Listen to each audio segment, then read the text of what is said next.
আল্লাহ তাআলা বলেন ওয়ানুফিখা ফিস সূরি ফাসাইকা মান ফিস সামাওয়াতি ওয়া মান ফিল আরদ। আল্লাহ তাআলার নির্দেশে ইসরাফিল আলাইহিস সালাম সিংহায় ফুৎকার দিবেন। পরিস্থিতিটা কি হবে? আল্লাহ তাআলা বলেন ফাসাইকা মান ফিস সামাওয়াতি ওয়া মান ফিল আরদ ইল্লা মান শাআল্লাহ। আল্লাহ তাআলার নির্দেশে ইসরাফিল আলাইহিস সালাম সিংহায় ফুৎকার দিবেন। প্রথমবার সিংহায় ফুৎকারের পরে আসমান আর জমিনের মাঝে যত প্রাণী আছে, যত প্রাণ আছে, আল্লাহ তাআলা যেগুলো চান সেগুলো ছাড়া সকল প্রাণী সকল প্রাণ অজ্ঞান হয়ে যাবে। তাফসীরের মধ্যে আসছে প্রথমে অজ্ঞান হবে, এরপরে মৃত্যু ঘটবে। এর দ্বারাই মূলত কিয়ামতের সূচনা হবে।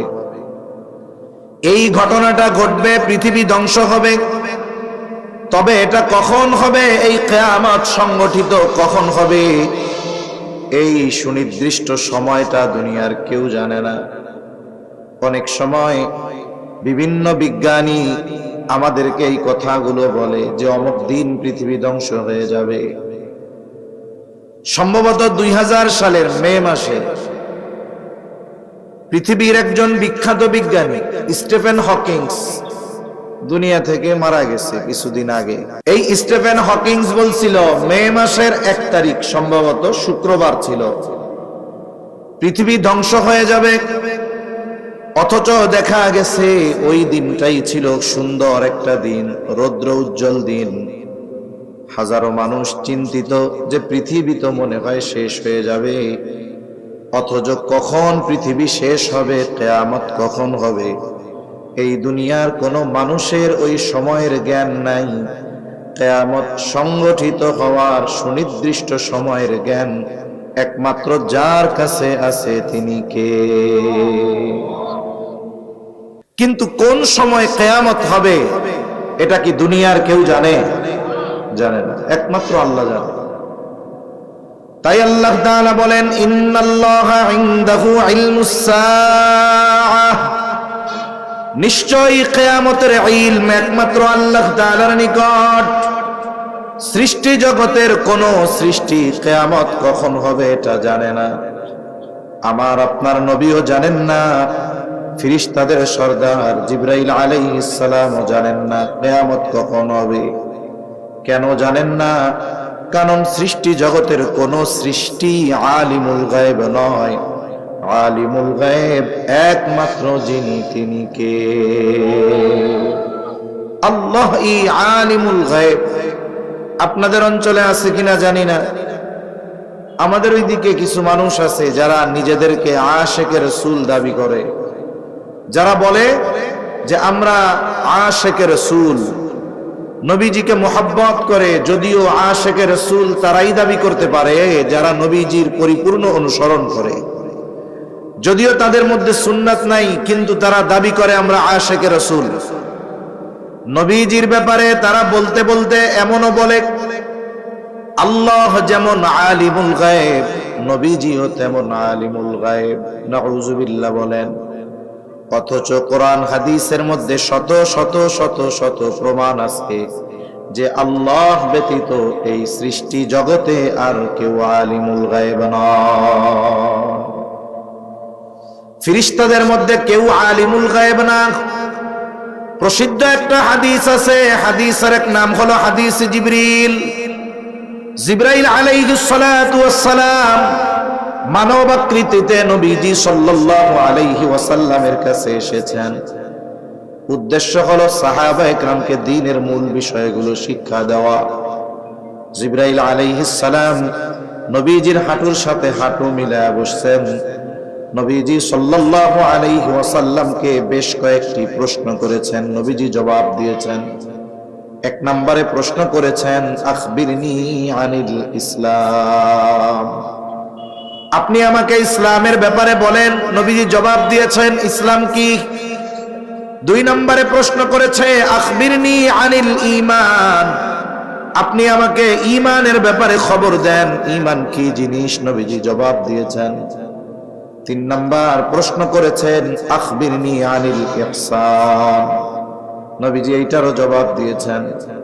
চার নম্বরে নবীজিকে প্রশ্ন করা হলো আখবিরনি আনিস সাআহ, আপনি আমাকে কিয়ামতের ব্যাপারে খবর দেন, কিয়ামত কখন হবে।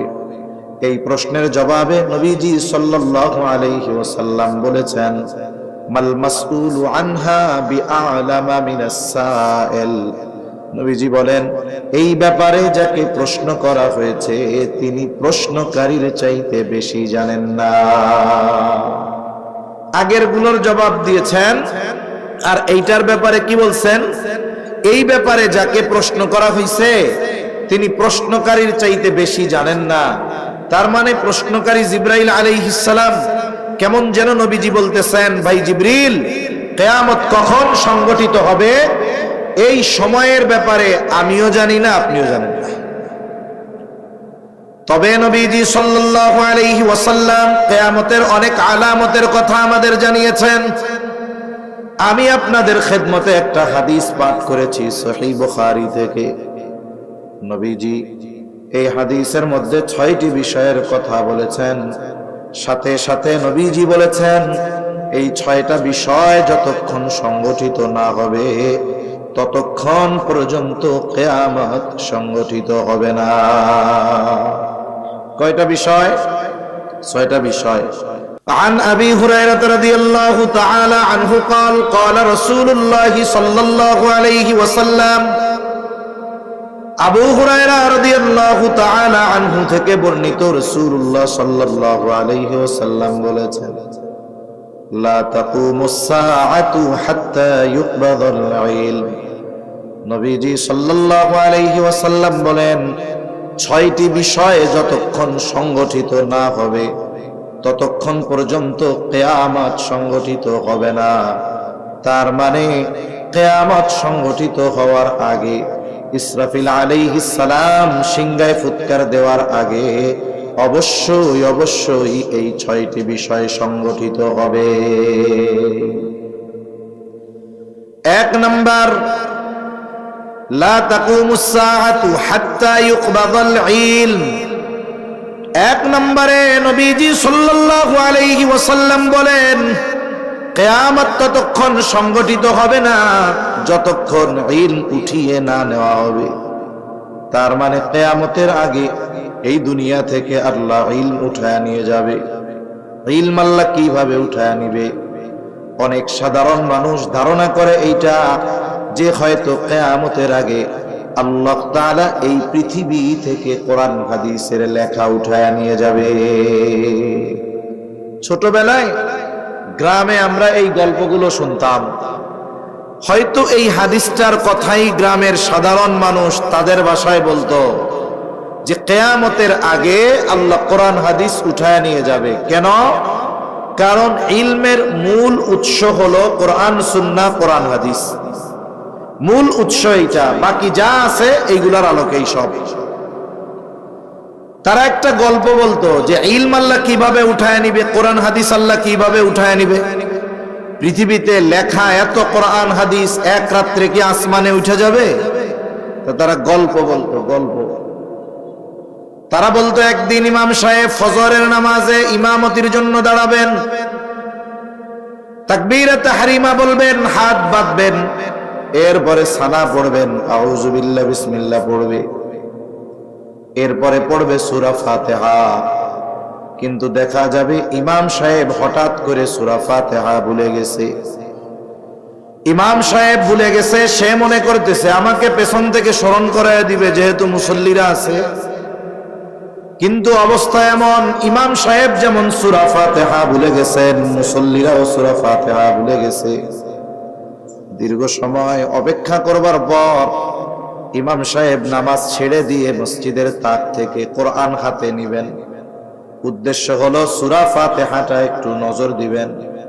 কিন্তু যখন কোরআনুল কারীম খুলবে তিনি দেখবেন কোরআনের পাতার মধ্যে কোনো লেখা নাই, সব পাতাগুলো সাদা কাগজে পরিণত হয়ে গেছে। গ্রামের মানুষেরা বলতো যে সারা পৃথিবীর কোরআন হাদিসের লেখা উঠে যাবে, সাথে সাথে এই দুনিয়ায় যারা হাফেজ ছিল, আলেম ছিল, এরা সব এক রাত্রিতে ভুলে যাবে। এইভাবে আল্লাহ কোরআন হাদিস উঠায় নিবে, কিন্তু বাস্তবতা এটা নয়। বরং কোরআন লেখায় থাকবে, হাদিস লেখা থাকবে। যারা মনে করে যে কোরআন হাদিস আল্লাহ তাআলা এই দুনিয়াতে এই কাগজের পাতায় লেখার মাধ্যমে হেফাজত করেন, বিষয়টা এমন নয়। বরং আল্লাহ তাআলা কোরআন হাদিস হেফাজত করেন আলেমদের মাধ্যমে। এই যে আজকে কতজন ছাত্র মাদ্রাসার 2 বছরের মাথায় হাফেজে কোরআন হয়েছে, এদের এক একজনের এক একটা সিনা, এক একটা কোরআন লৌহে মাহফুজে পরিণত হয়ে গেছে। এদের দ্বারা একটা সময় কোরআন হেফাজতের দায়িত্ব হবে। এই যে আমাদের পাশে বাংলাদেশের রংপুরের সহ বাংলাদেশের প্রসিদ্ধ এক মাদ্রাসার মুহতামিম হযরত বসে আছেন, এনাদের মাধ্যমে ইলমের হেফাজত হচ্ছে। বিশ্বব্যাপী উলামা ইকরামের মাধ্যমে আল্লাহ তাআলা ইলমের হেফাজত করতেছেন। এজন্য যারা মনে করে যে কোরআন আর হাদিস যদি দুনিয়া থেকে নিশ্চিহ্ন করে দেওয়া যায়, তাহলে মনে হয় দুনিয়া থেকে ইলম ধ্বংস হয়ে যাবে, এমনটা নয়। তাহলে আল্লাহ তাআলা ইলম কিভাবে উঠায় নেবেন? আর হাদিসের মধ্যে নবীজি সাল্লাল্লাহু আলাইহি ওয়াসাল্লাম বলেন, ইন্নাল্লাহা লা ইয়াকবিদুল ইলমা ইনতিজাআন ইয়ানতাজিউহু মিনান নাস। নবীজি বলেন, নিশ্চয়ই আল্লাহ মানুষের অন্তর থেকে একত্রে ইলম উঠায় নেবেন না। এমনটা হবে না যে গোটা পৃথিবীর হাফেজরা এক রাত্রিতে কোরআন ভুলে যাবে। এমনটাও হবে না মুহাদ্দিস সাহেবরা হাদিস ভুলে যাবে। এমনটাও হবে না মুফতি সাহেবরা মাসলা মাসাইল ভুলে যাবে। এমনটাও হবে না গোটা পৃথিবীর কোরআন হাদিসের লেখা এক রাত্রিতে উঠে যাবে। তাহলে আল্লাহ ইলম কিভাবে উঠায় নিবে? নবীজি সাল্লাল্লাহু আলাইহি ওয়াসাল্লাম বলেন, ওয়ালাকিন ইয়াকবিদুল ইলমা বিকবজিল উলামা। বরং আল্লাহ আলেমদেরকে উঠিয়ে নেওয়ার মাধ্যমে ইলম উঠায় নিয়ে যাবে। কোরআন হাদিস লেখা থাকবে, কিন্তু কোরআন হাদিস বোঝানোর মতো আলেম দুনিয়ায় থাকবে না।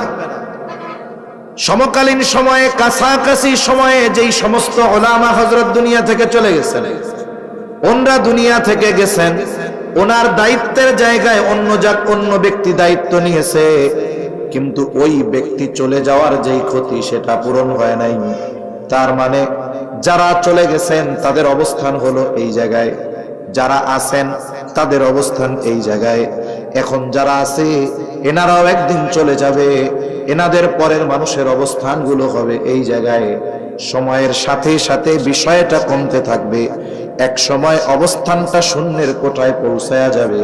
নবীজি বলেন, মানুষেরা তখন জাহেলদেরকে ধর্মীয় নেতা হিসাবে গ্রহণ করবে, তাদের কাছে ফতোয়া জিজ্ঞাসা করবে, তারাও ফতোয়া প্রদান করবে। নবীজি বলেন, ফতোয়া জিজ্ঞাসাকারী আর ফতোয়া প্রদানকারী উভয়ে পথভ্রষ্ট হয়ে যাবে। তাহলে 1 নাম্বার বিষয়, কিয়ামতের আগে আল্লাহ ইলম উঠায় নেবেন। ইলমের হেফাজত কোরআন হাদিসের মাধ্যমে নয়, বরং ইলমের হেফাজত আল্লাহ করবেন আলেমদের মাধ্যমে। এখন আমাদের করণীয় কি? বলে, আমাদের 1 নাম্বার করণীয় হলো যেই সমস্ত উলামা ইকরাম দুনিয়ায় বেঁচে আছেন তাদের জন্য নেক দোয়া করা। 2 নাম্বার, আলেম তৈরির কারখানাগুলো হলো মাদ্রাসা। কারণ এই মাদ্রাসা থাকবে, কোরআনের চর্চা হবে, হাদিসের চর্চা হবে, আলেম বের হবে, ইলমের হেফাজত হবে। আর ওই আলেমদের কল্যাণে আল্লাহ তাআলা আমাদের থেকে কিয়ামতকে দূরে সরায় রাখবে। তাই অনেক সময় আমরা মাদ্রাসা উলামা ইকরামকে আমাদের প্রতিপক্ষ মনে করি। প্রতিপক্ষ আমরা মনে করি আমাদের অজ্ঞতার কারণে, কিন্তু এই হাদিসের দ্বারা এটাই বোঝা যায় যে এই দুনিয়ার নিজাম ঠিক থাকার পেছনে, পূর্ব দিক দিয়ে সূর্য প্রতিদিন উঠতেছে, পশ্চিমে ডুবতেছে, এই ধারাবাহিকতার পেছনে, পৃথিবীর নিজাম ঠিক থাকার পেছনে আলেমদের অবদান আছে, এই মাদ্রাসার ছাত্রগুলোর অবদান আছে। যারা ভোর রাত্রিতে উঠে কোরআন তিলাওয়াত করে আর আমরা নাক ডেকে ঘুমাই, ওদের তিলাওয়াতের বরকতে, ওদের তিলাওয়াতের কারণে আল্লাহ সুবহানাহু ওয়া তাআলা আমাদের কর্মে বেজার হওয়ার পরেও ওদের কারণে বড় আযাব দিয়ে আমাদের ধ্বংস করে দেয় না। এজন্য আমাদের কি উচিত? আমাদের তো উচিত ছিল প্রত্যেকটি সন্তানকে দ্বীন শিক্ষা দেওয়া, নিজেদেরও শেখা। যদি এতটুকু সম্ভব নাই হয়, কমপক্ষে যারা শুনতেছেন এতটুকু দৃঢ় প্রতিজ্ঞাবদ্ধ হন যে আমাদের জন্য প্রত্যেকটা ঘরে এক একজন এমন আলেম থাকে যারা ইলমের হেফাজতকারী হবে, এমন এক একজন আলেম যেন আমরা তৈরি করতে পারি।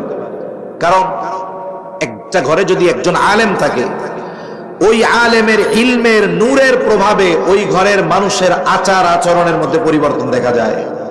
যদি কোনো বড় নেতার সন্তান হাফেজ হয়, আলেম হয়, যতই প্রভাবশালী হোক না কেন, সন্তান আলেম, এর প্রভাব বাবার উপরে পড়ে। তাই দেখা যায় ওই নেতার আচরণের মধ্যে শালীনতা থাকে। ওই নেতা ওলামা একরামকে মুহাব্বত করে, ওই সম্পদওয়ালা দ্বীনকে মুহাব্বত করে। বলে এই যে আচরণের মধ্যে নমনীয়তা, ভদ্রতা, এটা হলো ঘরে একজন আলেম থাকার প্রভাব। একজন আলেম এক একটা ঘরে অন্ধকার দূর করার মতো। এক রুমের অন্ধকার দূর করার জন্য 100টা বাতি লাগে না। এক রুমে যদি 10 জন লোক থাকে, ওই 10 জনের অন্ধকার দূর করার জন্য একটা লাইট যথেষ্ট হয়, ঠিক কিনা বলেন? একটা ঘর থেকে, একটা পরিবার থেকে শিরকের অন্ধকার, কুফুরের অন্ধকার, বেদায়াতের অন্ধকার, জাহালাতের অন্ধকার দূর করার জন্য একজন মুহাক্কিক আলেম যথেষ্ট হতে পারে। এজন্য আমাদের মিশন এটা হওয়া দরকার যে আমার সন্তানগুলোকে আমি দ্বীন শেখানোর জন্য এই যে দারুস সুন্নাহ, হিফজ মডেল মাদ্রাসার মতো মাদ্রাসাগুলোই দিয়ে হাফেজ বানাবো। এরপরে আমি পারলে আলেম বানাবো। যদি আলেম না বানাতে পারি, কিছু দিন শেখার পরে তাকে জাগতিক লাইনেও যদি দেই, এই কোরআনের বরকত, ইলমের ওই বরকত আমার আপনার ঘরের মধ্যে পরিলক্ষিত হবে ইনশাআল্লাহ। 2 নাম্বার, নবীজি সাল্লাল্লাহু আলাইহি ওয়াসাল্লাম বলেন, ওয়া তাকসুরুজ জালাজিলু, কিয়ামত ততক্ষণ সংগঠিত হবে না যতক্ষণ না জলজালা, ভূমিকম্প বেশি বেশি না হবে। ভূমিকম্প কেন হয়? ভূতত্ত্ববিদরা বলেন এই 21 শতাব্দীতে পৃথিবীতে ভূমিকম্পের মাত্রা বাড়ছে। সময়ের সাথে সাথে সামনে আরো বড় বড় ভূমিকম্প হবে। এখন এই ভূমিকম্প হওয়ার কারণটা কি? যদি ভূতাত্ত্বিকদেরকে জিজ্ঞাসা করা হয় কেন ভূমিকম্প হয়, ভূমিকম্পের কারণ কি, ওরা আমাদেরকে বলবে টেকটনিক প্লেটের নড়াচড়ার কারণে ভূমিকম্প হয়। কারণ এই পৃথিবী আমরা একসাথে সংযুক্ত নয়। পৃথিবীর এই জমিন বিভিন্ন বড় বড় খণ্ডে বিভক্ত। অনেক সময় এই বিভক্তিটা উপর থেকে পরিলক্ষিত হয় না, বোঝা যায় না। ভূতাত্ত্বিকরা বলেন এই বিষয়টা জমিনের ভূগর্ভের মধ্যে বড় বড় ফাটল থাকে। এই বিশাল এক একটা খণ্ডকে এক একটা প্লেট বলা হয়। যেমন আমরা আছি ইন্ডিয়ান প্লেটের মধ্যে, আমাদের পাশে ইউরেশিয়া প্লেট, তার পাশে আছে বার্মা প্লেট। বলে এই ভূমিকম্প হওয়ার কারণ হলো এই টেকটনিক প্লেটগুলোর নড়াচড়া। এগুলা নড়ে চড়ে, যার কারণে ভূমিকম্প হয়। ভূতাত্ত্বিকরা বলেন পৃথিবীতে দৈনিক 50,000-এর উপরে ভূমিকম্প হয়। তবে এই ভূমিকম্পের মাত্রা মৃদু, হালকা হওয়ার কারণে দুনিয়ার মানুষ এটা অনুভব করতে পারে না। তবে যখন মাত্রাটা একটু বেশি হয়, কম্পনটা একটু বেশি হয়, দুনিয়ার মানুষ তো অনুভব করে, অনেক ক্ষতি হয়, মানুষেরা আতঙ্কিত হয়ে যায়। তা আমরা যদি ভূতাত্ত্বিকদের জিজ্ঞাসা করি ভূমিকম্প হয় কেন, ওরা বলবে টেকটনিক প্লেটের নড়াচড়ার কারণে। তা পরের প্রশ্ন যদি আমরা করি টেকটনিক প্লেট এইটা নড়াচড়া করে কেন, দেখবেন এর জবাব দেওয়ার ক্ষেত্রে তারা আমাদেরকে একটা যেন তেন বুঝ দিয়ে দিবে। কি বলবে? বলবে উত্তর মেরুর বরফ জমতেছে, পৃথিবীর জলবায়ুর পরিবর্তন হচ্ছে, যার কারণে ভূমিকম্পের সংখ্যা বাড়তেছে। এরকম একটা বুঝ আমাদের দিয়ে দিবে। ভূমিকম্প হলো জমিনে সংগঠিত একটি বিপর্যয়, একটি মুসিবত, একটি বালা কিংবা একটা আযাব। আর এই আযাব, বিপর্যয়, মুসিবত আসার কারণ কোরআন হাদিসের মধ্যে আল্লাহ এবং তার রাসূল উল্লেখ করেছেন। হাদিসের মধ্যে ভূমিকম্প হওয়ার অনেক কারণ নবীজি জানিয়েছেন।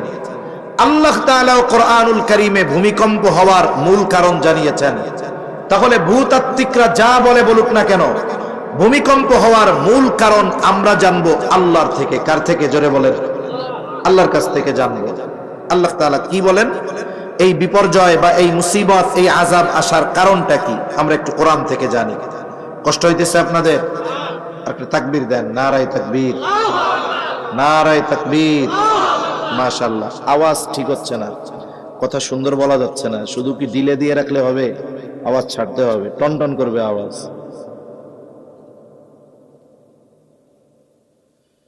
আল্লাহ তাআলা এই ভূমিকম্প হওয়ার কারণ কোরআনে বলেন, সূরা লুকমান আল্লাহ বলেন, যাহারাল ফাসাদু ফিল বাররি ওয়াল বাহরি বিমা কাসাবাত আইদিন নাস লিয়ুযীকাহুম বা'দাল্লাযী আমিলু লাআল্লাহুম ইয়ারজিউন। আল্লাহ তাআলা বলেন, পানিতে স্থলে যত ধরনের বিপর্যয় সংঘটিত হয় সব মানুষের হাতের কামাই। পানিতে কি হয়? পানিতে হয় সিডর, আইলা, লাইলা, জলোচ্ছ্বাস, সুনামি। আপনারা অনেকে মোবাইলের মধ্যে সুনামির ভয়াবহতা দেখছেন। ইন্দোনেশিয়ায় সুনামি হয়েছে, জাপানে সুনামি হয়েছে। মুহূর্তের ভিতরে উঁচু উঁচু বিল্ডিং গুলা পানির তোড়ে কচুরি পানার ন্যায় ভেসে গেছে। স্থলে কি হয়? বলে ভূমিকম্প হয়, ভূমিধস হয়, অতিবৃষ্টি হয়, অনাবৃষ্টি হয়, শিলাবৃষ্টি হয়, অতি খরা হয়। তাহলে এগুলো হওয়ার মূল কারণ কি? মূল কারণ হলো আমাদের পাপ। আমাদের পাপের কারণে আল্লাহ তাআলা এইগুলো দেন। এই ভূমিকম্প হওয়ার মূল কারণ হলো আমাদের পাপ। কারণ এই জমিনের উপরে যখন পাপ সংগঠিত হয়, জমিন স্থির থাকতে পারে না, জমিন অস্থির হয়ে যায়। জমিনে যখন জেনা, ব্যভিচার, পাপাচার সংগঠিত হয়, জমিন আল্লাহ তাআলার কাছে ফরিয়াদ করে, বলে, আল্লাহ আপনি আমাকে অনুমতি দেন, আমি পাপীদেরকে আমার পেটের মধ্যে গ্রাস করে নেই। তবে আল্লাহ তাআলা আমাদেরকে সুযোগ দেন। আমাদের পাপের কারণে যেই মুসিবত, যেই বিপদ আল্লাহ দেন, পরিপূর্ণ পাপের শাস্তি আল্লাহ তাআলা দেন না। আল্লাহ তাআলা বলেন, লিউযীকাহুম বা'দাল্লাযী আমিলু। আমরা যেই পাপ করি ওই পাপের খুবই সামান্য অংশের শাস্তি আমাদেরকে দেওয়া হয়। তার মানে আমরা যা পাপ করি তার 1000 ভাগের 1 ভাগের শাস্তিও আল্লাহ দেন না। তাহলে শাস্তি কেন দেন? হয়তো দিয়া ধ্বংস কইরা দিতেন, নাইলে আমাদেরকে সুযোগ দিতেন। অল্প পরিমাণে কেন দেন? এই শাস্তি দেওয়ার উদ্দেশ্যটাও আল্লাহ জানান। আল্লাহ তাআলা বলেন, লিউযীকাহুম বা'দাল্লাযী আমিলু লাআল্লাহুম ইয়ারজিউন। পানিতে বলেন আর স্থলে বলেন, এই শাস্তি দেওয়ার উদ্দেশ্য হলো, আল্লাহ বলেন, লাআল্লাহুম ইয়ারজিউন।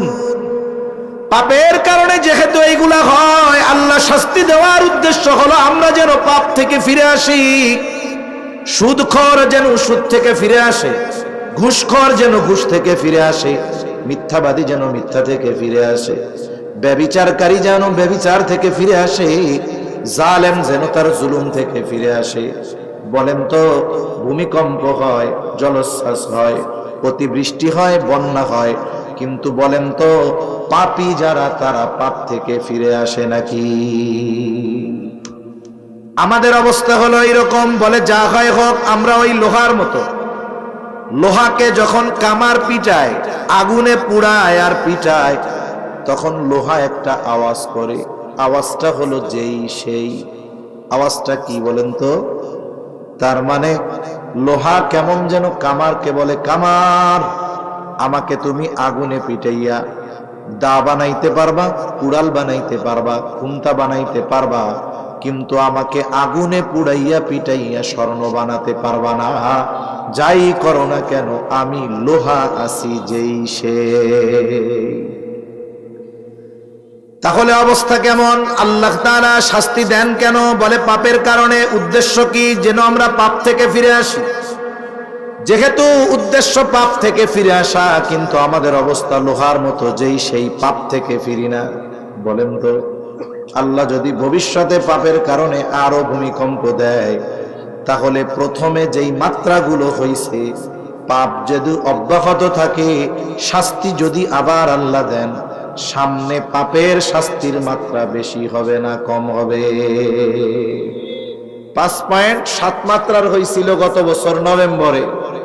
আমরা যদি আমাদের পরিবর্তন না করি, তাহলে দেখা যাবে সময়ের সাথে সাথে এই ভূমিকম্পের মাত্রা আরো বাড়তে থাকবে, এটা কমবে না। ভূতাত্ত্বিকরা এই কথাই বলে যে পৃথিবীর অভ্যন্তরে বড় শক্তি নিয়ে আছে ভূমিকম্প, যে কোনো সময়ে 7-8 মাত্রার ভূমিকম্প হতে পারে। এটা তো হবে, পাপ বাড়বে, ভূমিকম্পের মাত্রাও বাড়বে। এখন বলতে পারেন হুজুর, আমরা কিছু মানুষ আছি, কিছু মাইকে শুনতেছি, কিছু রেকর্ড হচ্ছে, পরে শুনবে, আমরা যদি ভূমিকম্প বা পাপ ছেড়ে দেই তাহলে কি ভূমিকম্প আর হবে না দুনিয়ায়? হুজুর, হবে। কারণ পাপের শাস্তির কথা যখন নবীজি সাহাবা একরামকে বলতেছিলেন, সাহাবা একরাম বললেন, ইয়া রাসূলুল্লাহ সাল্লাল্লাহু আলাইহি ওয়াসাল্লাম, আমাদের মধ্যে নেককার মানুষ থাকার পরেও আমরা ধ্বংস হয়ে যাব, আযাব আসবে পাপের কারণে, কিন্তু অনেক তো নেককার মানুষ থাকবে, এই নেককার মানুষ থাকার পরেও আমরা ধ্বংস হয়ে যাব? নবীজি বললেন, হ্যাঁ, ধ্বংস হয়ে যাব। কেন? বলে পাপের আধিক্যের কারণে। দেখা যাবে সমাজে 95% মানুষ পাপাচারে জড়িত, 5% মানুষ ভালো অথবা তার কম। আল্লাহ তাআলা যদি এই সামগ্রিক পাপের কারণে শাস্তি দেন, শুধুমাত্র ওই 95% মানুষ যে ক্ষতিগ্রস্ত হবে তা নয়, বরং ওই 5% ভালো মানুষ তারাও ক্ষতিগ্রস্ত হবে। তাহলে কি হলো? বলে যদিও আযাব আসলে সবাই ধরা পড়ে যাব, তবে আমরা যদি পাপ না করি তথা ওই আযাব আসার কারণ না হই, আমরা যদি সুদ থেকে বাঁচি, আমরা যদি ঘুষ থেকে বাঁচি, আমরা যদি মিথ্যা থেকে বাঁচি, আমরা যদি আল্লাহ এবং তার রাসূলের অবাধ্যতা থেকে বাঁচি, আমরা যদি জুলুম থেকে নিজেদের বাঁচাই, তাহলে আশা করা যায় আযাব যদিও আসবে, যদিও আসে, কিন্তু আযাব আসার কারণ আমরা হব না। যদিও ওই আযাবে যদি মারাও যাই, কিয়ামতে আল্লাহর কাছে বলার সুযোগ আছে, আল্লাহ, যেই পাপের কারণে আপনি গোসা হয়ে শাস্তি দিয়েছেন, ওই আযাব আসার কারণ আমরা ছিলাম না।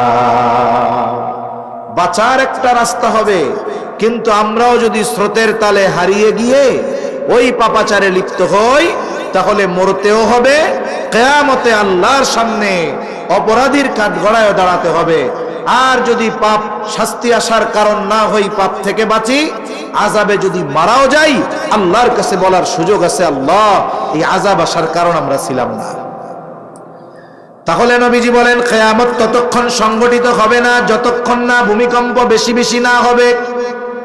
ভূতাত্ত্বিকরাও বলেন কিয়ামতের আগে ভূমিকম্প বেশি বেশি হবে, তাদের কথায়ও এটা বোঝা যায়। 3 নাম্বার বিষয় নবীজি বলেন, ওয়ায়াতাকারাবাজ জামান, কিয়ামত ততক্ষণ সংগঠিত হবে না যতক্ষণ সময় নিকটবর্তী না হবে। তার মানে কিয়ামতের আগে সময় নিকটবর্তী হয়ে যাবে। তিরমিজির এক হাদিসের মধ্যে নবীজি বলেন, কিয়ামতের আগে সময় নিকটবর্তী হয়ে যাবে, 1 যুগ 1 বছরের মতো মনে হবে, বছরকে মাসের মতো মনে হবে, মাসকে সপ্তাহের মতো মনে হবে, সপ্তাহকে দিনের মতো মনে হবে, দিনকে ঘন্টার মতো মনে হবে, ঘন্টাকে মিনিটের মতো মনে হবে, আর মিনিটকে আগুনের স্ফুলিঙ্গের মতো মনে হবে। মুহাদ্দিসিনে কেরাম বলেন, উদ্দেশ্য হলো এর দ্বারা সময় থেকে বরকত চলে যাবে, সময়ে বরকত থাকবে না। বরকত এমন জিনিস, শুধুমাত্র সম্পদেই বরকত দরকার হয় তা না, হায়াতেও বরকত দরকার, সময়তেও বরকত দরকার। যেই জিনিসের মধ্যে বরকত থাকে না, ওই জিনিস পরিমাণে অনেক হলেও সেটা টিকে না। আর যেই জিনিসের মধ্যে আল্লাহ বরকত দেয়, যদি অল্প হয়, ওইটার দ্বারা বেশি ফায়দা অর্জন করা যায়। জাস্টিস মুফতি তকি উসমানী দামাত বারাকাতুহুমুল আলিয়া, উনি সময়ের মূল্যায়ন নিয়ে বয়ান করতে গিয়ে বলেন, সময় হলো এমন জিনিস, মানুষ তার কর্মের মাধ্যমে সময়কে প্রলম্বিত করতে পারে, বরকতময় করতে পারে, আবার মানুষ তার কর্মের মাধ্যমে সময়কে বরকত শূন্য করে ফেলতে পারে। এখন কোন কর্মে সময়ের মধ্যে বরকত হয়, কোন কর্মে সময় সংকুচিত হয়ে যায়, বরকত শূন্য হয়ে যায়? তিনি বলেন, মানুষ যখন নেকের কাজে সময় কাটায়, ভালো কাজে সময় কাটায়, ওই সময়টা ধীরে ধীরে যায়, বরকতময় হয়। আর মানুষ যখন সময়টা অহেতুক আর গুনার কাজে কাটায়, ওই সময়টা বরকতহীন হয়ে যায়, ওই সময়টা দ্রুততার সাথে শেষ হয়ে যায়।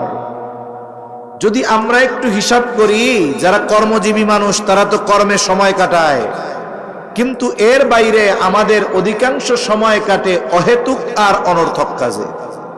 আমরা মসজিদে যখন যাই, যদি ইমাম সাহেবের নামাজে দেরি হয় আমরা অধৈর্য হয়ে যাই। ইমাম সাহেব যদি কেরাত লম্বা করে, মুসল্লি পেছন থেকে সুন্দর মতো কাশি শুরু করে দেয়, কারণ ইমাম সাহেব নামাজটা একটু তাড়াতাড়ি শেষ করেন।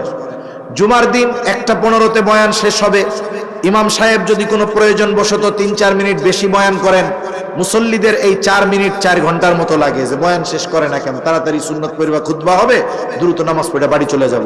অনেক মুসল্লি আছে কোনো কাম কাজ নাই, জুমার কোনো মতো 2 রাকাত পড়িয়া সালাম ডানে ফিরাইছে, বামে ফিরাইয়া আর মুখ সামনে আনে না, বাম দিক দিয়েই মসজিদ থেকে বের হয়ে যায়। আছে না নাই? আবার অনেক মানুষ আছে দেখবেন কোরআন শরীফ নিয়ে বসতে, একটু 2-4-10 মিনিট কোরআন শরীফ পড়ার পরে কোরআন শরীফ থুইয়া উঠা যায়। কি ব্যাপার, কি হইছে? বলে মাজা ব্যথা, চোখ ব্যথা, এক দৃষ্টিতে কোরআনের দিকে তাকানো যায় না, একভাবে বসে থাকতে কষ্ট হয়, মাহফিলের মধ্যে বৈশা থাকতে কষ্ট হয়, দ্বীনি কথা শুনতে কষ্ট হয়, কোরআন শরীফ পড়তে কষ্ট হয়, কিন্তু মোবাইল শরীফ ঘন্টার পর ঘন্টা টিপতে আমাদের কষ্ট হয় না? আছে না নাই? কোনো কাম কাজ নাই, দেখবেন 3 ঘন্টা টিপতেছে, যতক্ষণ যদি প্রয়োজন হয় তো ভালো, 3 ঘন্টা টিপতেছে, কোনো কাম কাজ নাই, বেহুদা। যতক্ষণ ইন্টারনেট আর চার্জ শেষ না হয় ততক্ষণ মোবাইল শরীফ বন্ধ হয় না, এক নজরে তাকায়, একভাবে থাকে, তখন মাজা কোমর চোখ ব্যথায় না।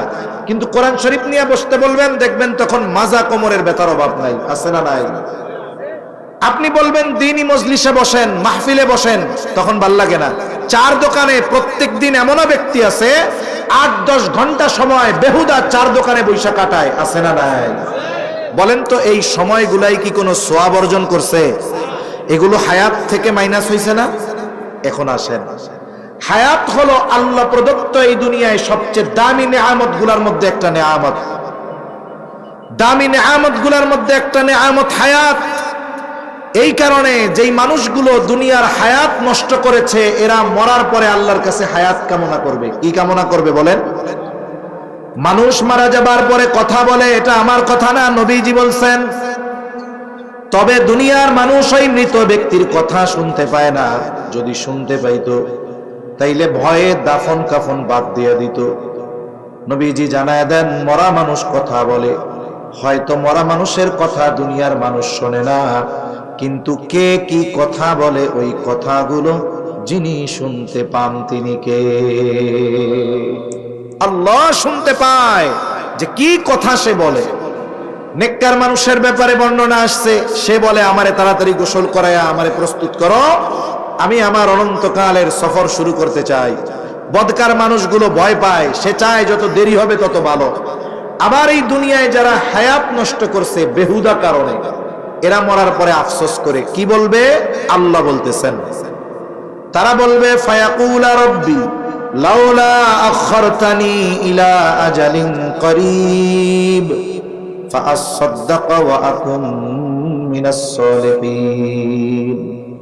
যেই মানুষগুলো দুনিয়ায় হায়াত নষ্ট করেছে, ওরা মরার পরে আল্লাহর কাছে বলবে, রব লাউলা আখরতানি ইলা আজালিন করিব, ও রব যদি আমাকে কিছু সময়ের জন্য অবকাশ দেওয়া হইতো, যদি আবার একটু আমারে দুনিয়ায় যাওয়ার সুযোগ দিতেন, ও রব আপনি তো আমারে অনেক সম্পদ দিয়েছিলেন, কিন্তু বিগত হায়াতে আমি এই সম্পদগুলা সদকা করতে পারি নাই, আমারে যদি আপনি একটু আবার যাওয়ার সুযোগ দিতেন, ফাআসাদদাক, আপনার দেওয়া সম্পদ থেকে আমি সদকা করতাম, ওয়া আকুম মিনাস সালিহিন, ও রব আবার যদি একটু দুনিয়ায় যাওয়ার সুযোগ দিতেন, আমি সৎ কর্মশীলদের অন্তর্ভুক্ত হয়ে যাইতাম।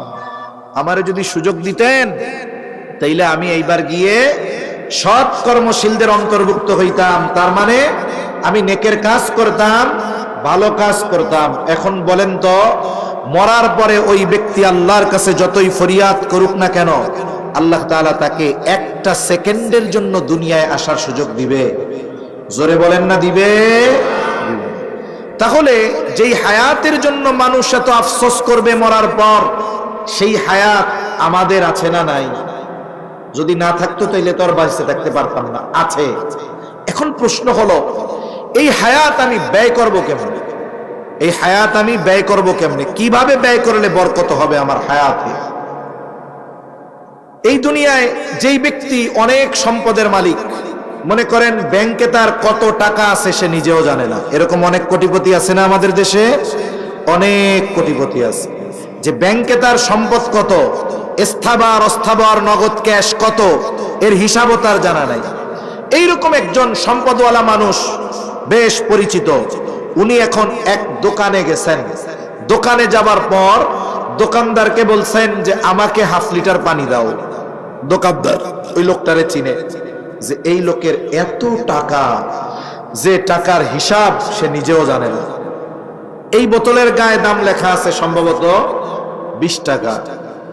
ও চিন্তা করছে এই লোক যেহেতু হাজার হাজার কোটি টাকার মালিক, তার কাছে 2, 4, 500 টাকা কোনো ব্যাপারই না, কোনো ব্যাপার না।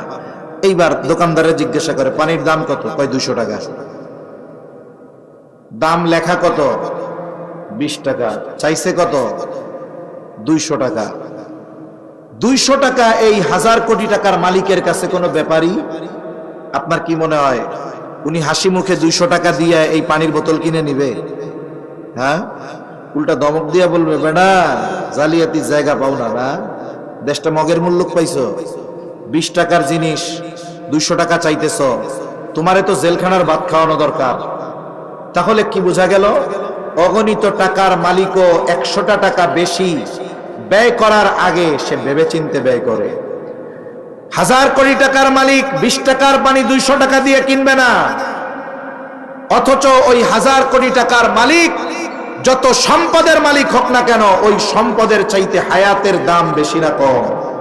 বলেন তো, যদি কারো হায়াত শেষ হয়ে যায়, গোটা পৃথিবীর সব সম্পদ দিয়ে 1টা মিনিট কেনার ক্ষমতা আছে? তাহলে হায়াতের দাম বেশি সম্পদের চাইতে। কোন ব্যক্তির যদি হায়াত শেষ হয়ে যায়, হাজার কোটি টাকা দিয়েও হায়াত কিনতে পারবে না।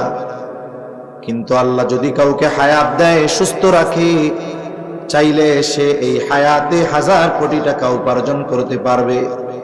তাই সম্পদওয়ালা যেমন সম্পদ হিসাব করে ব্যয় করে, ওই সম্পদওয়ালার চাইতে দামি সম্পদ হায়াত আমার আপনার কাছে আছে। তাই আজকে থেকে আমি আপনি হায়াত ব্যয় করব বুঝে শুনে। বলে কেমনে? বলে হায়াত বা সময় আমি এমন জায়গায় ব্যয় করব, যেই জায়গায় ব্যয় করলে আমার আখিরাতের লাভ হবে। ওটা যদি না হয়, কমপক্ষে দুনিয়ার বৈধ কোনো লাভ থাকবে। এখন বলেন তো, যেই ভাইরা আমার চায়ের দোকানে 5 ঘন্টা 7 ঘন্টা সময় দৈনিক কাটায়, আমাদের গ্রাম অঞ্চলেও দেখছি এমন মানুষ আছে, জোহরের নামাজের সময় সে বাজারের উদ্দেশ্যে বের হয়, রাত 12টায় বাড়িতে ফিরে। প্রায় 10-11 ঘন্টা সে চার দোকানে কাটায়। আপনাদের অঞ্চলেও হয়তো কিছু মানুষ থাকবে।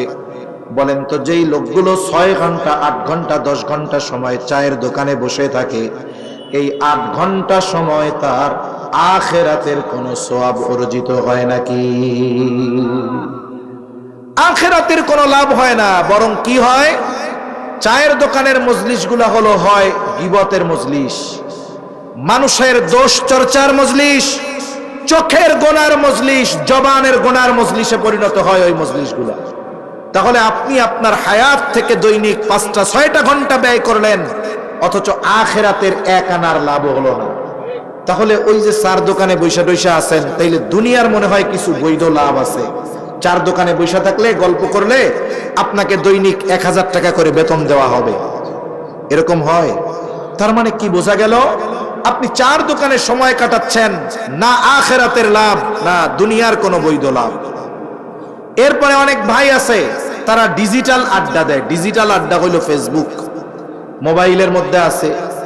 আবার অনেকে মোবাইলে বৈশা বৈশা জুয়া খেলে। এখন তো জুয়া খেলার জন্য একেবারে সশরীরে 3-4 জন থাকার দরকার নাই তো। এখনের যারা মোবাইলে জুয়া খেলে, এরা হলো ইন্টারন্যাশনাল জুয়াখোর। কেন? ইন্টারন্যাশনাল অ্যাকাউন্ট থাকে, পৃথিবীর অপর প্রান্তের মানুষের সাথে ইন্টারনেটে কানেক্ট হয়ে এসে জুয়া খেলতেছে। তা ফেসবুক টিপতেছে, মোবাইল টিপতেছে 8, 10, 12 ঘন্টা। বলুন তো আখিরাতের কোনো লাভ এই 12 ঘন্টায় আছে? দুনিয়ার বৈধ কোনো লাভ আছে? তার মানে কি বোঝা গেল? আমি আমার হায়াত ব্যয় করতেছি, আমার আখিরাতের লাভ নাই। হায়াত ব্যয় করতেছি, দুনিয়ার কোনো বৈধ লাভ নাই। যদি লাভ হয়ে থাকে ওটা বৈধ লাভ নয়, ওটা হারাম। তাহলে একজন মুমিন তার হায়াত ব্যয় করবে, আর ওই হায়াতে আখিরাতের লাভ থাকবে না, দুনিয়ার বৈধ লাভ থাকবে না বলে এমন জায়গায় মুমিন তার সময় ব্যয় করবে না। তাহলে কি হবে দেখবেন, আপনার সময়গুলো কাজে লাগবে। আপনি চিন্তা করবেন যে আমি 1 ঘন্টা সময় যেখানে থাকবো আমার তো আখিরাতের লাভ হতে হবে, নাইলে দুনিয়ার কোনো বৈধ উপার্জন হতে হবে। শুধুমাত্র এই হিসাবটুকু সামনে রেখে যদি আমরা হায়াত ব্যয় করি, ইনশাআল্লাহ আমাদের হায়াতকে বরকতময় করে দিবেন কে? তাহলে নবীজি বলেন কিয়ামতের আগে সময় নিকটবর্তী হবে, সময় থেকে বরকত চলে যাবে। দেখেন এই করোনা শুরু হয়েছিল 2019 সালের শেষ দিকে, অথচ চোখের পলকে 7টা বছর পার হয়ে যাচ্ছে, টেরও পাইতেছি না আমরা। আমাদের হায়াতের শেষ দিকে আস্তে আস্তে অগ্রসর হচ্ছি। আমার হায়াত থেকে শুধু মাইনাস হইতেছে, মাইনাস। অথচ একটু চিন্তা করা দরকার, এই হায়াত কাজে লাগিয়ে আমি কি উপার্জন করলাম? তাই সময় কোথায় দিব? মসজিদে দিব।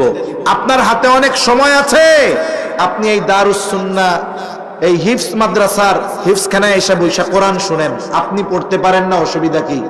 এলাকার মানুষ যদি এসে হিফজখানায় হাফেজদের পাশে, ছাত্রদের পাশে বসে কোরআন শুনে, মুহতামিম সাহেব কি বলবে?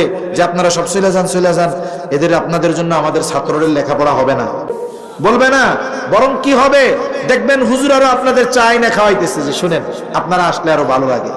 তাহলে সময়গুলো আমরা এইভাবে ব্যয় করব। আল্লাহ আমাদের সময়ের কদর করার তৌফিক দান করেন। 4 নাম্বার, নবীজি সাল্লাল্লাহু আলাইহি ওয়াসাল্লাম বলেন ওয়াতাযহারাল ফিতান, কিয়ামত ততক্ষণ হবে না যতক্ষণ না ফিতনা প্রকাশ পাবে। মুহাদ্দিসিনে কেরাম বলেন এখানে ফিতনা দ্বারা উদ্দেশ্য হলো দাজ্জালের ফিতনা। দাজ্জালের আগমন ঘটবে। নবীজি সাল্লাল্লাহু আলাইহি ওয়াসাল্লাম জানিয়ে দেন দাজ্জালের ফিতনা হলো এই উম্মতের জন্য সবচাইতে বড় ভয়াবহ ফিতনা।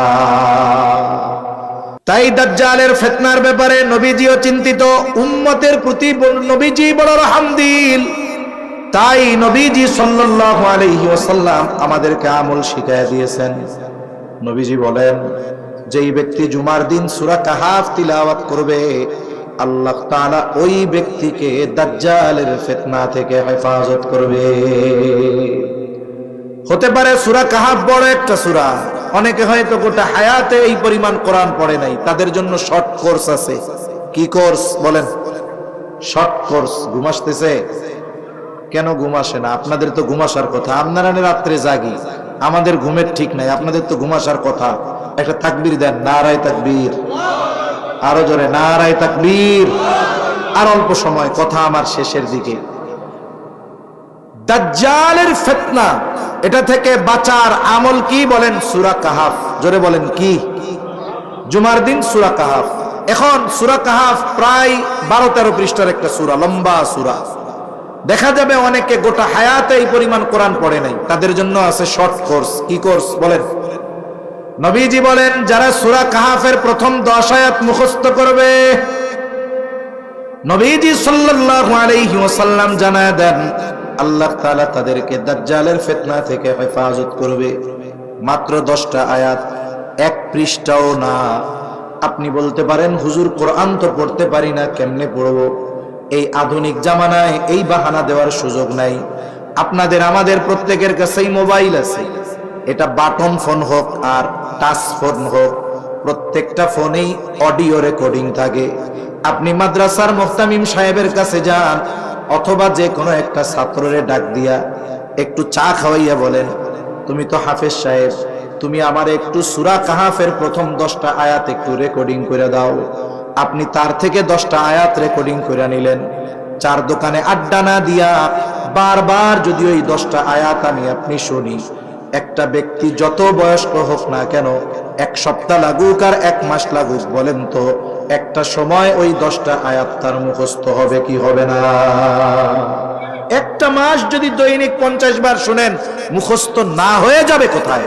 কিন্তু সুযোগ আছে, আমাদের ইচ্ছা নাই। সুযোগ আছে, ইচ্ছা নাই। তাই এই জামানা এমন এক জামানা, দাজ্জাল হঠাৎ করে আসবে না। দাজ্জাল আসার আগেও বড় বড় ফিতনা আসবে। আর ধর্মীয় যে কোনো ফিতনা এটা খুব সূরতে আসে। তার মানে কি?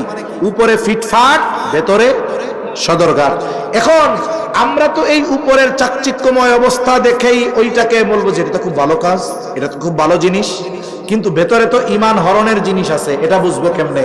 তাই বুজুর্গানে দিন বলেন, যেই ব্যক্তি সূরা কাফের আমল একনিষ্ঠতার সাথে ধারাবাহিকভাবে করবে, ফিতনা যেই সূরাতেই তার সামনে আসুক না কেন, আল্লাহ তাআলা তার হৃদয়ের চোখ খুলে দিবে। ও বুঝতে পারবে যে এইটা খুব সূরাতে হলেও এর মধ্যে আছে ঈমান বিধ্বংসী বিষয়। তার মানে দাজ্জাল আসার আগে যত ফিতনা আসবে, সূরা কাহফের আমলকারীকে আল্লাহ তাআলা সূরা কাহফের আমলের বদৌলতে ওই ফিতনা থেকে হেফাজত করবে ইনশাআল্লাহ।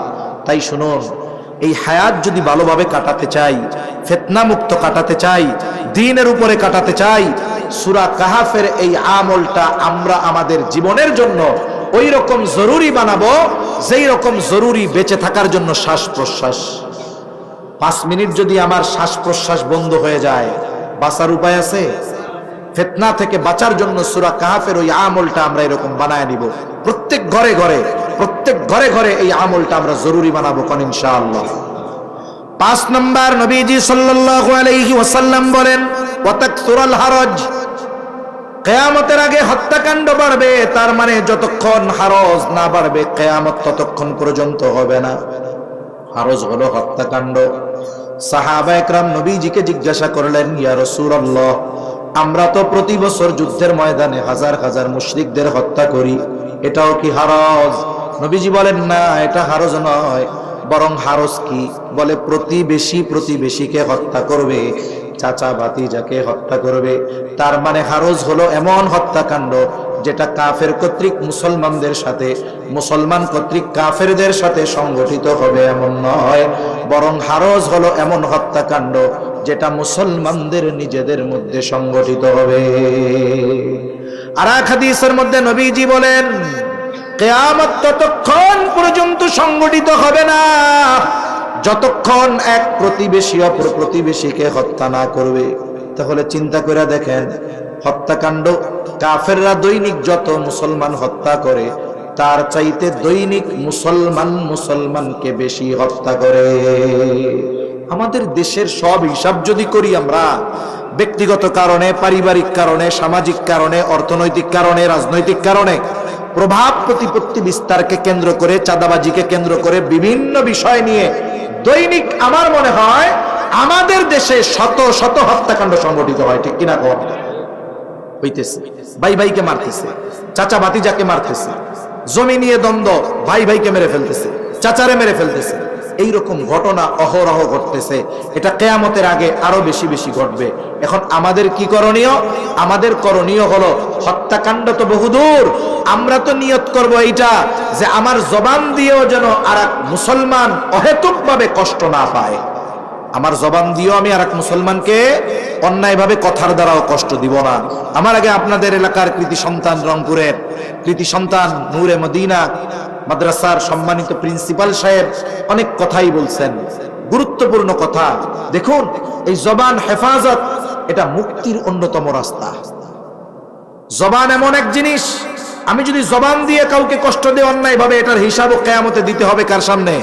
আল্লাহর সামনে। নবীজি বলেন, তোমরা ওই দিন আসার আগে সতর্ক হয়ে যাও, যেই দিন আল্লাহ বাদী বিবাদীর মধ্যে ফয়সালা করবে। নবীজি বলেন, দুনিয়ায় কেউ যদি অন্যায়ভাবে কাউকে কথার দ্বারাও কষ্ট দিয়ে থাকো, ক্ষমা চেয়ে নাও, কারণ এই বিষয়টারও হিসাব কিয়ামতে যার দরবারে দেওয়া লাগবে তিনি কে? এই বিষয়টার ব্যাপারে আল্লাহ কিয়ামতে ফয়সালা করবেন। তাহলে যদি একজন আর একজনেরটা মেরে খায়, একজন আর একজনের যদি হত্যা করে, তাহলে এই হিসাবটা কত কঠিন। যদি কোনো মুসলমান আর এক মুসলমান ভাইকে অন্যায়ভাবে হত্যা করে, তার জন্য জান্নাত হারাম হয়ে যায়। তার জন্য জান্নাত কি হয়ে যায়? হারাম হয়ে যায়। ওমাই ইয়াকতুল মুতাআম্মিদান ফাজাযাউহু জাহান্নামু খালিদান ফিহা গাদিবাল্লাহু আলাইহি ওয়া লাআনাহু ওয়া আ'আদ্দা লাহু আযাবান আযীমা। ওয়া মান ইয়াকতুল মুমিনান মুতাআম্মিদান, কেউ যদি কোনো মুমিনকে ইচ্ছা করে হত্যা করে, ফাজাযাউহু জাহান্নাম, তার প্রতিদান হলো জাহান্নাম, সে ওখানে অনন্তকাল থাকবে। শুধু তাই না, গাদিবাল্লাহু আলাইহি ওয়া লাআনাহু ওয়া আ'আদ্দা লাহু আযাবান আযীমা, আল্লাহর লানত, আল্লাহর অভিশাপ তার উপরে, কঠিন শাস্তি আল্লাহ তাআলা তার জন্য রেখে দিয়েছেন। সেজন্য সাবধান, মুসলমান ভাই যেন আমার দ্বারা কোনো আঘাতও না পায়। আমরা তো অনেক সময় মনে করি যে আমরা ইবাদত করে বড় আবেদ হয়ে যাব, অথচ আল্লাহর কাছে উত্তম মানুষ হওয়ার অন্যতম কারণ, অন্যতম পদ্ধতি, এটা হলো নিজের চরিত্রকে পরিশুদ্ধ করা। কথা শেষ। নবীজি বলেন, নবীজির কাছে দুইজন মহিলার খবর আসছে। একজন মহিলা কোনো ইবাদত তার দিনে ছুটে যায় না, একবারে সে তাহাজ্জুদ দিয়ে শুরু করে, একেবারে রাত্র পর্যন্ত গোটা দিন ফরজ ওয়াজিব সুন্নাতে মুআক্কাদা তো আছেই, তার কোনো নফল নামাজ ছুটে যায় না, রোজা ছুটে যায় না, জিকির আজকার তাসবিহ তাহলিল কিচ্ছু ছুটে যায় না, এত ইবাদত করে এমন এক আবেদা মহিলা। তার ব্যাপারে বলা হলো, ইয়া রাসূলুল্লাহ, এই মহিলা এমন কোনো আমল নাই যে সেটা সে করে না, কিন্তু সমস্যা সে একটু মানুষের সাথে খারাপ ব্যবহার করে। আরেকজন মহিলা যেটা না করলেই নয় এর বেশি সে করে না। তার মানে কি? তার জন্য পর্দা ফরজ, পর্দাটা করে, আর বাকি যতটুকু তার জন্য ফরজ ওয়াজিব সুন্নাতে মুআক্কাদা এতটুকু করে, এর বেশি সে কোনো ইবাদত করে না। না কোরআন পড়ে, না জিকির আজকার করে, না তাহাজ্জুদ পড়ে, না আওয়াবিন পড়ে, না ইশরাক পড়ে, কোনো ইবাদত তার নাই, কিন্তু সে মানুষের সাথে ভালো ব্যবহার করে। কে উত্তম? আমরা হইলে বলতাম যে তাহাজ্জুদ পড়ে, কোরআন শরীফ ছাড়ে না, দৈনিক জিকির করে এতবার, ওর চাইতে বড় বুজুর্গ আল্লাহওয়ালা কেউ আছে? নবীজি বলেন ওই মহিলা উত্তম যে মানুষের সাথে ভালো ব্যবহার করে। সুবহানাল্লাহ বলেন। তাহলে কি বোঝা গেল?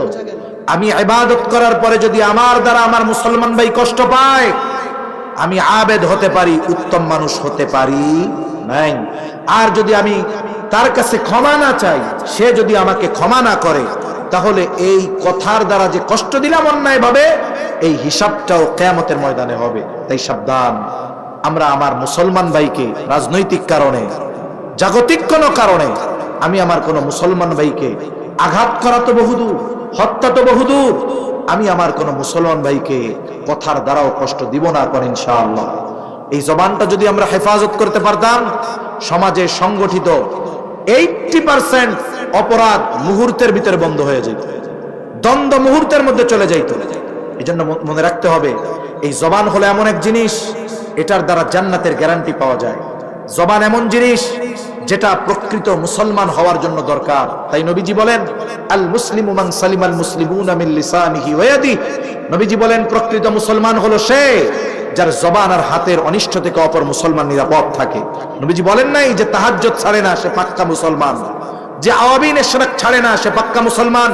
নবীজি বলেছেন প্রকৃত মুসলমান হলো সে যেটুকু ইবাদত করতে সে বাধ্য, ওইটুকু করার পর যার জবান আর হাত অপর মুসলমানের কষ্টের কারণ হয় না, ওই ব্যক্তি হলো প্রকৃত মুসলমান। শুধু তাই না, আর হাদিসে নবীজি কি বলেন? তোমরা দুটো জিনিস হেফাজতের গ্যারান্টি দাও, আমি তোমাদের জান্নাতের গ্যারান্টি দিব। একটা হলো উভয় চোয়ালের এই মধ্যবর্তী যেই গোশতের টুকরা জিহ্বা, এটা হেফাজতের গ্যারান্টি দাও, জান্নাতের গ্যারান্টি দিব। উভয় উরুর মধ্যবর্তী লজ্জাস্থান হেফাজতের গ্যারান্টি দাও, আমি তোমাদের জান্নাতের গ্যারান্টি দিব। তাহলে দেখুন, জান্নাতের গ্যারান্টি পাওয়ার জন্য জবান হেফাজত দরকার, প্রকৃত মুসলমান হওয়ার জন্য জবান হেফাজত দরকার। তাই জবান যদি আমরা হেফাজত করতে পারি, ইনশাআল্লাহ দুনিয়ার মানুষ যা বলে বলুক, আমরা আল্লাহর কাছে উত্তম মানুষ হতে পারবো ইনশাআল্লাহ। নবীজি বলেন যতক্ষণ এই হত্যাকাণ্ড মুসলমানদের মধ্যে না বাড়বে, কিয়ামত হবে না। তার মানে কিয়ামতের আগে এগুলো বাড়বে, কিন্তু আমার আপনার কি কাজ? আমার আপনার দ্বারা যেন এই ধরনের কাজ সংগঠিত না হয়। আল্লাহ আমাদের এই ধরনের কাজ থেকে বাঁচায় রাখেন, বলি আমিন। সর্বশেষ 6 নাম্বার নবীজি বলেন, হাত্তা ইয়াকসুরা ফীকুমুল মালু ফায়াফিদু।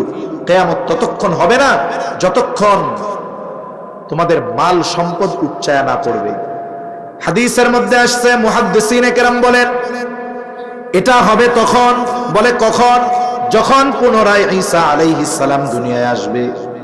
ঈসা আলাইহিস সালামকে আল্লাহ দুনিয়ায় পাঠাইছেন, মূল আগমন হয়ে গেছে, হায়াতের কিছু বাকি থাকতে আল্লাহ আসমানে উঠায় নিয়েছেন। আল্লাহ তাআলা আবার ওনাকে পাঠাবেন কখন? ওই দাজ্জালের সময়। উনি আসবেন, দাজ্জালকে তিনি হত্যা করবেন, এরপরে তিনি দ্বীনের দাওয়াতে মনোনিবেশ করবেন। উনার উপরে নাজিল হয়েছিল ইনজিল, কিন্তু উনি ইনজিলের দাওয়াত দিবেন না, উনি খ্রিস্ট ধর্মের দাওয়াত দিবেন না, তিনি দাওয়াত দিবেন কোরআনের, তিনি দাওয়াত দিবেন ইসলামের। ওনার সময় গোটা পৃথিবীর আনাচে কানাচে ইসলাম পৌঁছায়া যাবে। পৃথিবীর আনাচে কানাচে তন্ন তন্ন করে খুঁজেও একজন বেঈমান পাওয়া যাবে না। এই দিন আল্লাহ তাআলা পৃথিবীর সব জায়গায় পৌঁছাবেন। একজন মানুষও দুনিয়ায় একটা সময় আসবে কাফের থাকবে না। আবার এমন হবে না যে উপরে ফিটফাট ভিতরে সদরঘাট, মানে উপরে মুসল্লি কিন্তু ভেতরে নেফাকি, এমনও থাকবে না। তাদের জবান, অন্তর, বাহ্যিক আর অভ্যন্তরীণ সুরত সব এক হবে। তারা হবে প্রকৃত ঈমানদার আর মুত্তাকি। ওই সময়টাতে কি হবে? আল্লাহর একটা ওয়াদা আছে। আল্লাহ বলেন, ওয়ালাউ আন্না আহলাল কুরা আমানু ওয়াত্তাকাউ লাফাতাহনা আলাইহিম বারাকাতিম মিনাস সামাই ওয়াল আরদ।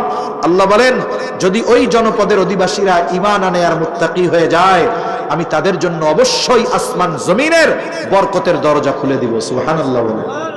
আচ্ছা, আমাদের দেশের উত্তরবঙ্গে বিশেষ করে যমুনার এই পাড়ে কৃষি নির্বাহ করে বেশি মানুষ তাদের জীবিকা নির্বাহ করে কৃষি কাজের মাধ্যমে। যারা কৃষি কাজ করে তাদের যদি এতটুকু ফ্যাসিলিটি পায় যে বৃষ্টি যথাসময়ে হবে, জমিনটা উর্বর থাকবে, বলেন তো, তাহলে জমিন যদি উৎপাদনের ক্ষমতা থাকে আর বৃষ্টি যদি যথাসময়ে যথাযথ পরিমাণ হয়, সার ওষুধ দেওয়া না লাগে, তাহলে বলেন তো মানুষের কি অভাব থাকবে? অভাব থাকবে না। কারণ এখন জমিনকে উৎপাদনশীল করে তোলার জন্য, উর্বর করে তোলার জন্য এর আগে কত প্রসেস করা লাগে, সার দেওয়া লাগে, আবার চারা রোপণের পরে কত যত্ন, কত সার, যেন পোকায় না খেয়ে ফেলে, এই হয় না হয় তা হয়। আবার দেখা যায় ঠিক মতো বৃষ্টি হয় না, মেশিন দিয়া পানি দিয়া কুল পাওয়া যায় না। আবার বৃষ্টি হয় কখন? বলে ফসল পাইকে গেছে, ফসল উঠাবে 2 দিন পরে, এবার হয়েছে শিলাবৃষ্টি। এরকম হইলে তো জীবন শেষ।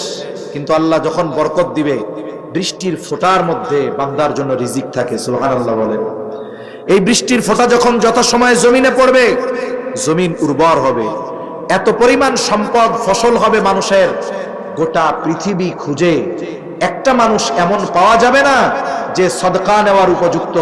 মুহাদ্দিসিনে কেরাম বলেন, মানুষের সম্পদ উপচায় পড়বে, মানুষের মন চাইবে যে আরে আমি যদি একটু সদকা করতে পারতাম, কিন্তু গোটা পৃথিবী তন্ন তন্ন করে খুঁজেও সদকা নেওয়ার মতো একজন লোকও পাওয়া যাবে না। সুবহানাল্লাহ বলেন। এটা হবে পৃথিবীর শেষ সময়, এটা হবে পৃথিবীর শেষ সময়। তাই আমরা কি করব?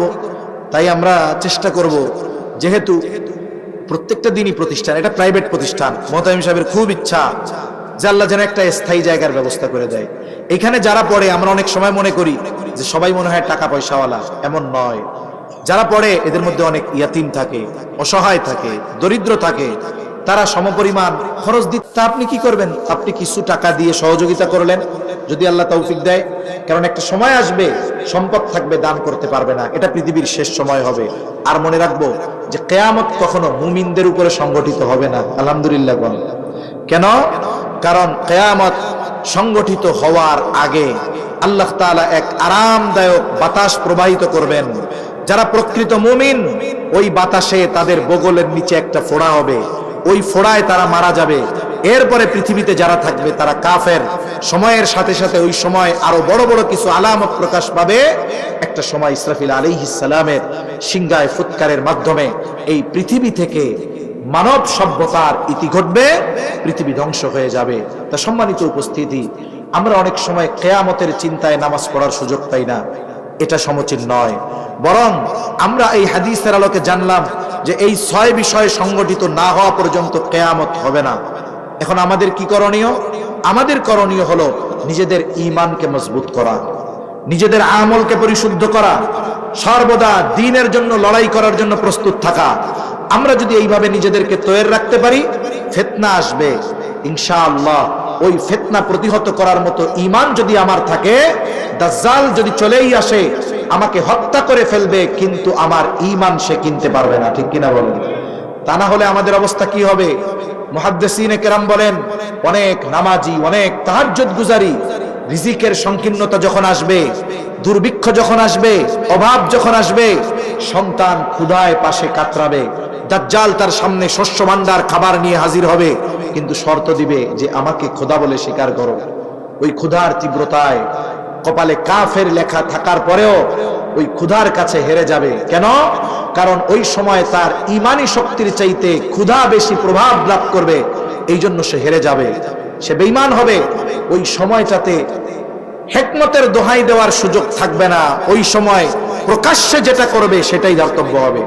আবার অনেক পাক্কা ইমানদার, দাজ্জাল আসবে, তাকে জান্নাত দেখাবে, জান্নাত দেখাবে, শস্য ভান্ডার দেখাবে, যে ঈমান আনো, খাবার দিব, জান্নাত পাইবা। কিন্তু ও বুঝবে এটা তো কাফের, তার ঈমানি পাওয়ার এমন হবে, সন্তান পাশে ক্ষুধার তীব্রতায় মারা যাবে, সে ঈমানের উপরে অটল অবিচল থাকবে, সে ক্ষুধার তীব্রতায় কষ্ট করবে, সে দাজ্জালের উপরে ঈমান আনবে না। দাজ্জাল মানুষকে ভয় দেওয়ার জন্য বলবে, দেখ ও আমার উপরে ঈমান আনে নাই, ওরে মাইরা ফেলে জাহান্নামে দিব, ওকে হত্যা করবে, জাহান্নামে ফালাবে, দাজ্জালের জাহান্নাম। নবীজি বলেন ওইটা দাজ্জালের জাহান্নাম, কিন্তু ওইটা প্রকৃতপক্ষে জান্নাত। সুবহানাল্লাহ বলেন। এই কঠিন ফিতনা আসবে, তাই আমরা নিজেদেরকে প্রস্তুত করব, আমরা মসজিদমুখী হব, আমরা দ্বীনমুখী হব, আমরা মাদ্রাসামুখী হব। কারণ এই মসজিদ, মাদ্রাসা, এই দ্বীন আমাদেরকে এই দাজ্জালের ফিতনা সহ এর আগে যত ফিতনা আছে, এই ফিতনাগুলো চেনার ক্ষেত্রে সবচাইতে বড় সহায়ক হবে। আল্লাহ সুবহানাহু ওয়া তাআলা আমাদের সবাইকে কথাগুলো বুঝবার তৌফিক দান করেন, আমাদের ঈমান আমলকে মজবুত আর পরিশুদ্ধ করার তৌফিক আল্লাহ দান করেন। সকলে বলি আমিন। ওয়া আখিরু দাওয়ানা আনিল হামদুলিল্লাহি রাব্বিল আলামিন। আসসালামু আলাইকুম ওয়া রাহমাতুল্লাহি ওয়া বারাকাতুহু।